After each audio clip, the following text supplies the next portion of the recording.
à vous tous et toutes, je suis super contente de nouveau de vous retrouver pour cette nouvelle vidéo. Aujourd'hui, au programme, je vais apporter un sujet qui me tient particulièrement à cœur parce que je le vis tout simplement à l'heure actuelle. C'est le fait de créer une chaîne YouTube et de faire des vidéos et ces a priori, ces a priori que l'on a, que c'est super facile, que tout le monde peut le faire et que du jour au lendemain, wow! Super, on se fait un max de fric, on ne peut plus facile et tout le monde peut y aller. Eh bien non, souvent ces erreurs-là, je vais dire, sont faites à cause des médias. Ça a été beaucoup, c'est vrai, médiatisé, pas ces exceptions, on ne peut pas dire ça comme ça, mais on va dire qu'il y a des youtubeurs ou youtubeuses qui sont méga archi connus, qui gagnent super bien leur vie, qui vont se faire 6 000 € par mois. Et c'est vrai que bien souvent on se dit, moi je suis obligée de me lever à 8-9 heures du matin, me taper mes 8-9 heures de travail et je me fais à peine le SMIC. Donc c'est vrai que dans un sens, ça peut être frustrant. Mais il faut se dire aussi que l'envers du décor de YouTube, c'est pas je m'appelle un tel et je me fais tel salaire et waouh, super. Non, il y a plein de choses, plein de paramètres qui rentrent en compte que beaucoup de médias ne parlent pas. Ils parlent que le côté paillettes, étoiles, super facile. Et ils ne parlent pas de toutes les galères que l'on a, que l'on rencontre quand on débute sur YouTube. Et voilà, c'est pour ça que je veux vous en parler aujourd'hui. Donc on commence tout de suite. Donc, je vais me poser des questions auxquelles je vais apporter mes propres réponses. Ceci n'engage qu'à moi, une fois de plus. Alors, quand vous voulez faire une chaîne YouTube, il faut déjà vous poser la question pourquoi. Moi, initialement, c'était me faire connaître un peu plus du public par mes créations. C'est vrai que je fais pas mal d'ateliers chez les personnes. Je fais aussi dans des balles country spécialement, dans des animations l'été, dans des campings, les marchés de Noël. Et je me disais, qu'est-ce que je pourrais avoir en support commercial pour me faire plus voir. C'est vrai que comme beaucoup, comment dirais-je ça, le parcours de certains youtubeurs ou youtubeuses font énormément rêver, ça fait envie, on se dit, waouh, ça a l'air tellement facile. Et je me suis dit, pourquoi pas. Et ben, je suis vite redescendue de mon petit nuage, on va dire. Donc, voilà, initialement, c'était ça, me faire connaître. Et puis, après, il faut se poser la question, quel genre de vidéo je vais proposer. Eh bien, moi, c'était essentiellement montrer mes créations, comment je les fais, à la rigueur, faire quelques tutoriels. Et je me suis dit, ça peut tenter les gens et inciter à me faire un peu plus connaître. Après, quand on essaye de voir un petit peu la communauté YouTube, je me suis aperçue que faire que ça, se cantonner à essentiellement montrer mes bijoux ou mes créations, j'allais pas vite saouler les gens, mais ils allaient vite trouver le sujet un peu, se dire ah ouais, elle fait que ça. Bon, on voit une vidéo, on voit 2 vidéos, 3 vidéos, elle montre ses bracelets, ses colliers, ses boucles d'oreilles, oui, bon. Eh bien, je me suis dit, je vais élargir un petit peu les choses, comme beaucoup de youtubeurs font. Ou youtubeuse. Je vais aussi parler de mes préférences parce que je suis une passionnée de bouquins, de livres. Oui, là c'est idiot un peu le truc. De films, de séries. Et pourquoi pas parler de tout ça. Ce qu'on appelle la lifestyle, mon mode de vie, comment je fonctionne. Donc, c'est pour ça que j'ai ajouté tous ces petites rubriques, on va dire, à ma chaîne. Après, je me suis posé la question, quels sont les moyens ou techniques à mettre en place de façon efficace pour être regardé. Alors là, il y a plein de choses qui rentrent en ligne de compte et qu'on ne se doute pas forcément au début qu'on commence à faire une chaîne. En fait, il y a déjà la présentation de la chaîne. Quand vous allez ouvrir ma chaîne, vous allez voir une page et sur cette page, en haut, vous allez voir une bannière. Ce qu'on appelle une bannière, c'est la présentation de ce que vous êtes. C'est un peu comme une affiche de cinéma en gros. Très schématisé. Et donc cette bannière, il faut pouvoir la créer. Mais seulement, on ne vous dit pas qu'il y a des codifications, qu'il y a des formats, qu'il ne suffit pas de prendre une simple image sur le net, de mettre comme un fond d'écran. Ah non, non, non, non, non. Là, il faut aussi chercher. Et heureusement, mine de rien, que la communauté YouTube est là, parce qu'il suffit de vous taper comment faire une bannière, et c'est grâce à ça, je suis honnête, je le dis, que j'ai pu la créer. Alors, il y a des logiciels qui sont là, qui sont extrêmement chers. Enfin, ça fait suer de mettre 50 ou 80 euros dans un logiciel pour créer une bannière qui va durer, en règle générale, elle dure tout le temps, ou alors de faire payer quelqu'un pour un graphiste qui vous le fasse. Donc il faut trouver des moyens. Et rien que ça vous prend un max de temps, déjà. Une fois qu'elle est faite, j'étais super contente. J'ai mis au moins 2 jours à la faire. Alors il y en a qui vont dire, la fille, elle est un petit peu gourde, mettre 2 jours pour faire une bannière. Mais quand vous ne connaissez rien du tout et vous ne savez pas, vous êtes face à plein d'incertitudes. Vous dites, mais je fais comment quoi? Voilà. Parce que si je fais rien, et si c'est banal, c'est un fond d'écran banal, et ben ça ne va pas donner envie aux gens de venir me voir. Donc déjà la bannière. Après, vous pouvez soit mettre toutes vos vidéos comme ça, pêle-mêle, à la suite l'une de l'autre, ou soit classer un petit peu votre page, qu'elle soit un petit peu plus jolie. Et moi, c'est ce que j'ai décidé de faire. J'ai cherché aussi, pas mal de fois. Je l'ai laissé classer par playlist, c'est ce qui est le plus joli. Playlist de façon verticale, comme ça, il y a des rubriques, et à chaque fois, je classe mes vidéos. Après, vous avez sur le côté droit de la page YouTube, vous avez les entraides entre youtubeurs. Donc là, on va dire que vous donnez des fois un petit coup de pouce. Enfin, moi, mes coups de pouce avec mes peu d'abonnés, je ne vais pas en donner beaucoup. Mais ou alors les chaînes ou les youtubeurs ou youtubeuses que vous aimez bien, eh bien, vous mettez ça en haut. On appelle ça entraide youtubeurs ou les chaînes similaires, plus ou moins. Ça, c'est vous qui l'activez ou pas sur votre compte. Et après, tout en bas, vous allez voir, parce que peut-être que vous n'en êtes pas forcément rendu compte, vous avez les chaînes similaires. Alors là, les chaînes similaires, c'est YouTube qui gère ça. Vous n'y pouvez rien du tout, vous n'avez aucun contrôle sur ça. Et en visionnant vos vidéos, ils vont vous dire, le contenu de celle-ci correspond à tel ou tel ou tel ou tel. Bon, moi pour le moment, je trouve pas trop, hein. Mais voilà. Et tout ça, soit vous l'actionnez ou pas. Si vous dites, bah non, les chaînes similaires qui disent, ça n'a rien à voir avec moi, vous le désactivez, c'est aussi simple que ça. Mais c'est des petites astuces qu'il est bon de savoir et que personne ne vous le dit si vous n'allez pas les chercher. Donc, vous voyez, déjà, vous voyez que c'est un petit peu la guerre.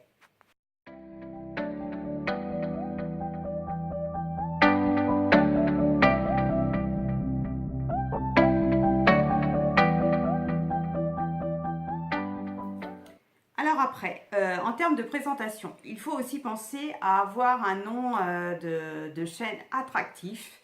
Alors, moi, au début, je me suis dit Rock Girly Top parce que c'est en gros ce que j'ai créé avec mes bijoux. Mais je me suis dit, comme je vais élargir ma gamme, on va pas mettre Rock Girly Top. Donc en fait, j'ai pas été chercher midi à 14h, comme on peut dire, j'ai pris mon nom, mon prénom. Et vous avez vu l'effet spécial? Waouh! Je les ai rétrécis et au lieu de Virginie, ça finit par Virgie et Rock, voilà, la diminution du nom de famille. Donc déjà, faut se référencer comme ça, de façon assez jolie, girly. Bon, c'est pas le top du nom de la chaîne, mais moi je l'aime bien. Après, il faut choisir les miniatures. Alors les miniatures, c'est quand vous publiez une vidéo, vous allez avoir, YouTube vous propose 3 extraits de votre vidéo par des images. Vous avez 3 images de votre vidéo qui est proposée. Donc vous cliquez sur l'une d'elles, ou si vous n'aimez pas, vous dites non, ça ne représente pas bien ma vidéo, vous créez vous-même votre miniature. Et là aussi, c'est un peu, ça ressemble à une affiche de cinéma, quoi. C'est idiot de dire ça, mais c'est la vérité. Il va falloir attirer, en gros, les personnes qui sont sur YouTube. Alors, comme la communauté est super large, vous pouvez attirer très bien la petite de 5-6 ans, parce que maintenant, à n'importe quel âge, on a tablette, smartphone, voilà. Vous pouvez attirer l'ado, vous pouvez attirer la femme, vous pouvez attirer le PDG, vous pouvez attirer plein de monde. Tout le monde maintenant va sur YouTube, c'est bien connu. Donc, il faut en gros une miniature qui claque, qu'on a envie d'aller voir, et souvent le titre aussi de la vidéo. Parce que si vous, voilà, je me présente, je vais vous... Voilà, ça c'est nul. Il faut des titres percutants. Je suis désolée, il n'y a pas d'autre mot. Et ça, c'est pas aussi évident à trouver. Une fois que vous avez tout ça, vous avez aussi la description de la vidéo. C'est-à-dire, il faut en règle générale 2 petites lignes qui vous expliquent, enfin du moins qui vous expliquent à vous ce que vous allez découvrir dans cette vidéo, un terme d'accroche. Donc tout ce que je vous dis, pour moi, j'ai l'impression que ça ressemble ouais, à des affiches de cinéma. C'est-à-dire que un film, on a envie de le regarder si déjà les acteurs ils nous plaisent, si l'affiche elle est sympa, le titre, et puis la bande-annonce ça nous a plu. Donc tous ces petits paramètres, il y a quand même pas mal de similitudes selon moi. Hein. Mais ça reste vraiment qu'à moi. Après, on va aborder le sujet de la qualité de la vidéo. Alors, bien souvent dans la qualité de la vidéo, il faut savoir qu'au début, on n'a peut-être pas forcément tous les moyens qu'il faut pour bien démarrer, parce qu'après il va falloir investir, et ça on n'en parle pas. Il faut investir dans le son, dans la qualité de l'image, dans le logiciel de montage, des caméras, éclairage s'il faut, si l'éclairage que vous trouvez de la lumière du jour n'est pas top, et si vous voulez par exemple filmer le soir, et bien voilà, il faut investir sur plein de choses, et ça on n'en parle pas forcément, mais les soucis sont là, et ça coûte cher.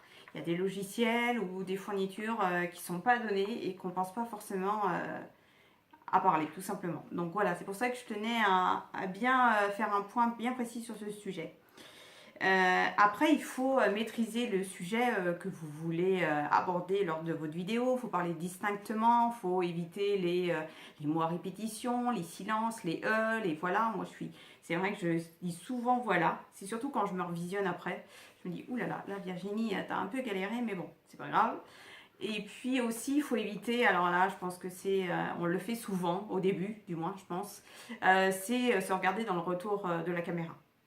On a tendance à se regarder, on vous regarde pas forcément, et quand après je revisionne, je me dis, ah ouais, ça fait la fille qui regarde à gauche, à droite, mais elle regarde même pas la personne qui la regarde, tout simplement. C'est vachement... là, j'ai dit regarde, mais je sais pas combien de fois, hein. Vous avez vu? Mais bon, voilà. C'est pour vous expliquer le pourquoi du comment. Et puis après, il y a le sujet de la fidélisation. Alors, c'est-à-dire, vous êtes en train de me regarder, mais c'est peut-être la seule et dernière vidéo que vous allez regarder de moi. Alors, il va falloir que je fasse quoi? Il va falloir que je sois percutante, attractive, que je dise, je promouvoie un petit peu les prochaines vidéos, dire voilà, je vais vous parler de ça, que ça vous intéresse. De vous conseiller de vous abonner à ma chaîne, de liker, de faire des commentaires, mais il faut que dans la vidéo il y ait un rythme, il y a une cadence, il y a quelque chose qui fait que pourquoi vous me regardez plus qu'une autre, pourquoi vous avez accroché sur cette vidéo ou pas, et tout ça il faut que la youtubeuse en question le fasse régulièrement, se remette en question.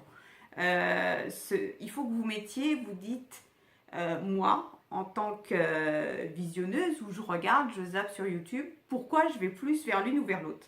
Qu'est-ce qui fait que cette vidéo m'accroche et pas une autre? Est-ce que moi-même, je regarderai mes vidéos? Et déjà, vous allez voir qu'il y a plein de petites choses qu'il faut améliorer. Bon, au début, c'est peut-être la catastrophe, je pense que tout le monde l'a vécu. Et puis, au fil du temps, on prend de l'assurance, on maîtrise plus les sujets. Et ça devient, ouais, vous êtes la reine de YouTube. Alors après, je vais vous parler des erreurs des débutants. Et j'en suis une, donc je sais les erreurs que je commets ou que j'ai commises et que j'évite à tout prix de faire. Au début, quand on commence, on a tendance à vouloir pas forcément avoir son propre style. Des fois, on se dit, tiens, j'ai fait cette vidéo, personne ne m'a regardé. Pourquoi? Qu'est-ce qui fait que?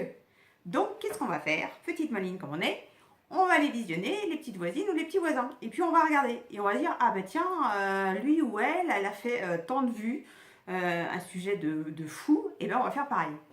Et alors là, c'est l'erreur qu'il ne faut jamais commettre. Et il y en a qui le font, et je crois que voilà, tout le monde l'a fait. Mais de copier sur les autres, ça va vouloir... vous n'allez pas forcément bien maîtriser votre sujet. Vous allez bégayer, vous allez hésiter, et toutes ces petites choses, parce que c'est pas votre domaine en fait, c'est pas votre façon de penser, c'est pas vos valeurs. Donc il faut à la rigueur piocher quelques idées, pourquoi pas? Tout le monde le fait, pourquoi on ne le ferait pas? Mais à sa sauce à nous, avec nos sentiments à nous, nos valeurs à nous, ce que l'on pense nous. Et vous verrez qu'au fil du temps, moi j'y crois dur comme fer, ça marchera et vous finirez par vous faire regarder et vous faire apprécier sur cette communauté YouTube. Après, voilà, il faut bien se dire que les cas les plus célèbres qu'on connaît tous et que je nommerai pas parce que ben voilà, on entend pas mal parler. être sur YouTube, faire des vidéos, ça prend du temps, ça prend de l'énergie, il faut être patient, il faut persévérer, il ne faut pas croire que les premières, on fait 1 ou 2 vidéos et il y a une petite mallette de 10 000 euros ou 6 000 euros qui va arriver tous les mois. Ben non, non, non, ça serait si facile que ça, personne ne bosserait, personne travaillerait et tout le monde se mettrait sur YouTube, ça serait aussi simple que ça. Mais non, la vie, c'est pas ça.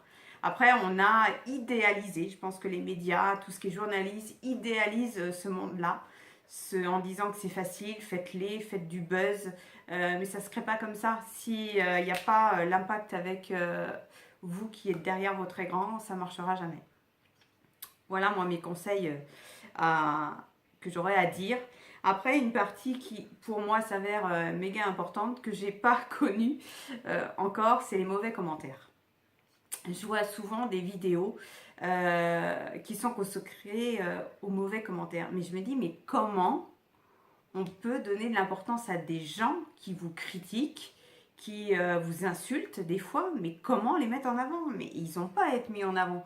Et ça, je pense que quand on se fait connaître, c'est un peu le revers de la médaille.